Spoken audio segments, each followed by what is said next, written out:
మామయ్య గారు టీ.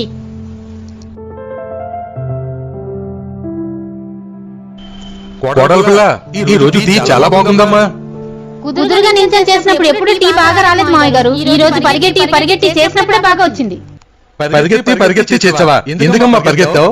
వారం రోజుల నుంచి మన ఇంట్లో ఇంత పెద్ద ఎలక తిరుగుతుంది కదా మామయ్య గారు.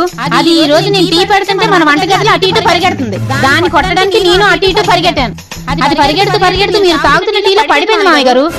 బురదలో పడ్డ పందిలాగా ఆ టీలో పడి దొరికింది గాని నా చేతికి మాత్రం చెక్కలేదు మామయ్య గారు. ఎలకేంటి మామయ్య గారు? ఆ ఎలకను కొడదామని విసిరిన చెప్పు కూడా ఆ టీలోనే పడింది. ఎలకతో పాటు చెప్పు కూడా పడిందా? చెప్పు పడితే పడింది కానీ ఎలకున్న క్రిములన్నీ ఇందులో కలిసిపోయి ఉంటాయి కదమ్మా. ఎందుకు మామయ్య గారు కరెంట్ షాక్ తగిలి కాకిలా గింజిపోతున్నారు? అందులో క్రిములు చావడానికి 2 చెంచాలు ఫెనైల్ కూడా కలిపాను.